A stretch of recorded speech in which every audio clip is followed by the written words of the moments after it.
À qui profite aujourd'hui la situation entre le Bénin et le Niger? Le conflit qui est né depuis 2023 et qui perdure, on ne sait jusqu'à quand. À qui cela profite réellement? Voilà deux pays frères et amis qui ont commencé cette histoire en 2023, je ne sais pas quelle date, mais qui jusqu'à aujourd'hui n'a pas encore une suite. Et la question que moi je me pose aujourd'hui est quoi? À qui elle profite la situation? À qui il profite le conflit? Est-ce que c'est aux colons? Ou bien les gens pensent que ça profite au peuple des deux pays? Mais la question, la réponse, elle est non. C'est vrai, moi je me compare, je me dis aujourd'hui je suis un Africain. Je ne suis pas béninois, je ne suis pas du Niger, je suis un Africain. Parce que j'ai la peau noire et j'ai le sang africain qui coule dans mes veines. D'aucuns diront que ce n'est pas mon problème. C'est normal, c'est vrai. Mais quand tu vois la case de ton voisin qui brûle et tu n'en parles pas, demain, la tienne pourrait aussi prendre le feu. Parce que cette situation, personne ne peut dire aujourd'hui qu'est-ce qui a amené ça. Si on avait dit que voilà, le Bénin a fabriqué une aiguille de combat et que le Bénin veut tenter l'aiguille de combat, son aiguille de combat sur les soldats du Niger et il les pointe comme ça.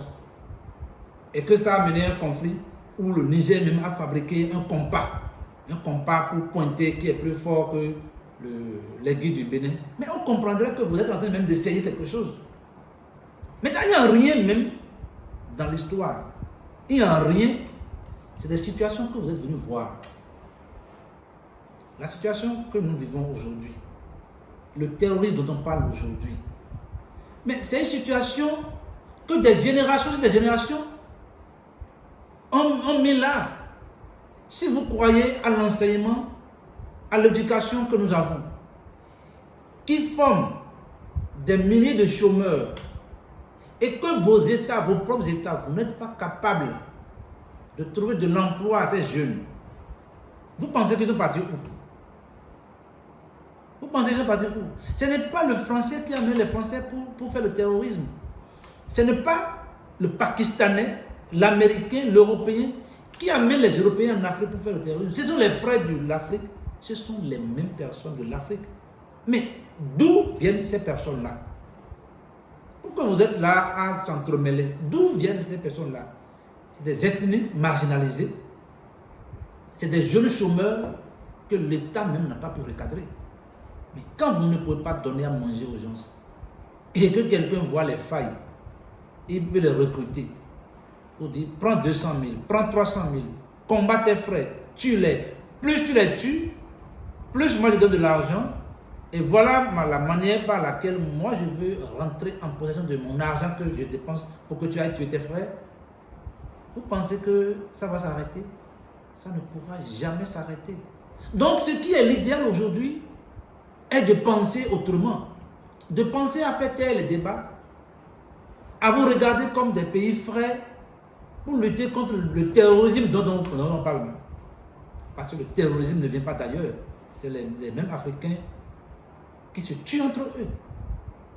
Donc la situation entre le Bénin, le conflit entre le Bénin et le Niger n'arrange personne. À plus forte raison, ça n'arrange pas le Niger.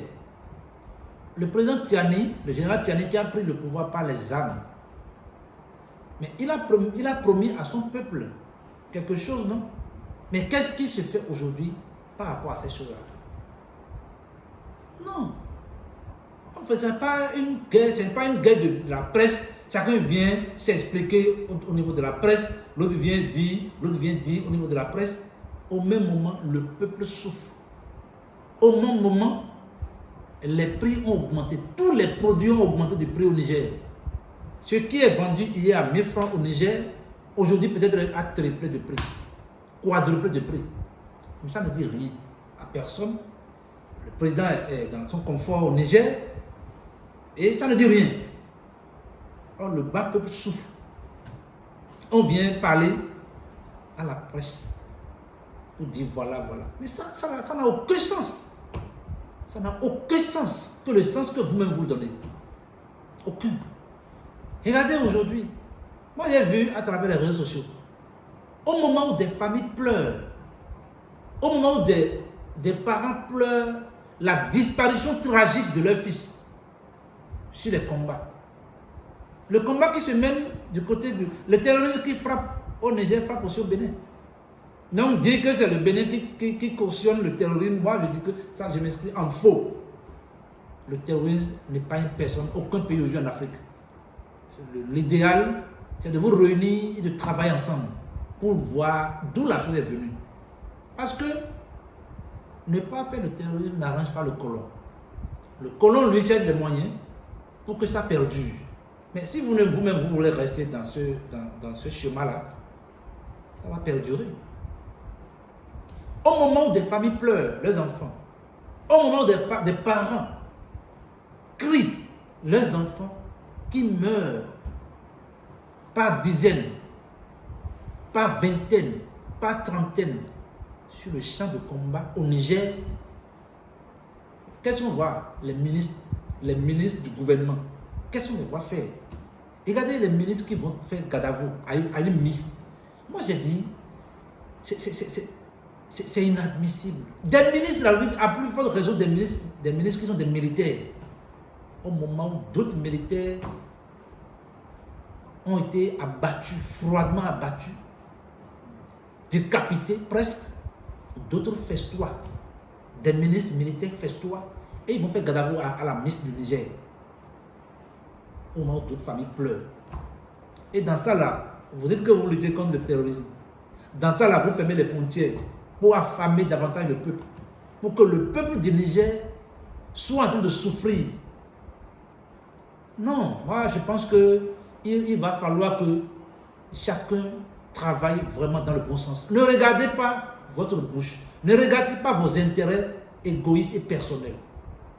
Parce que le président Tiani, pour ma part, bon, c'est les intérêts. C'est les intérêts. Chacun vit son intérêt, on est dans le confort. Depuis que le terrorisme bat son plein au Niger, comme au Bénin là. Combien de présidents sont allés rencontrer les soldats là? Combien? Mais vous êtes devant la presse, l'autre parle, l'autre vient parler, l'autre parle, l'autre vient parler. C'est ça la guerre. On parle aujourd'hui de la guerre entre Israël et Iran. On parle en quoi? Plus de bombes. On dit plus de bombes sur l'Iran, plus de bombes sur l'Israël. Vous n'avez même rien. On n'avait rien qui prépare la paix. Mais comme on dit, celui qui veut la paix prépare la guerre. Vous n'avez rien. Vous n'avez même pas une âme. Vous n'avez rien. Les soldats, on les tue par milliers, par dizaines, presque tous les mois. Mais les gens sont dans leur confort, ça ne dit rien. Ça ne doit pas perdurer ce conflit-là. Il faut qu'on ose vous dire que ça ne peut pas perdurer. Regardons dans le même sens. Le Bénin, le Niger, c'est deux pays frères et amis depuis des siècles. Ce n'est pas à votre temps que les choses vont chambouler jusqu'à ce que vous affamez les peuples. Non. On ne peut pas affamer les peuples, on va continuer à affamer les peuples. Donc, ramène la balle à terre et que la paix revienne et que le bon sens parle. Ici maintenant, c'est le bon sens qui doit parler. Pendant près de 2 ans, on ne sait pas jusqu'où même la chose va. Voilà quelque chose que nous n'avons pas créé. Le pétrole là, c'est le Niger qui a créé ça. Est-ce que quelqu'un du Niger a pu créer quelque chose pour qu'on dise que voilà, rien de tout ça là. Au lieu de travailler sur la jeunesse, de travailler pour que le jeune Nigérien, béninois, n'ait pas d'intérêt à tuer son prochain. Ce travail, vous pensez que c'est les États, c'est l'éducation.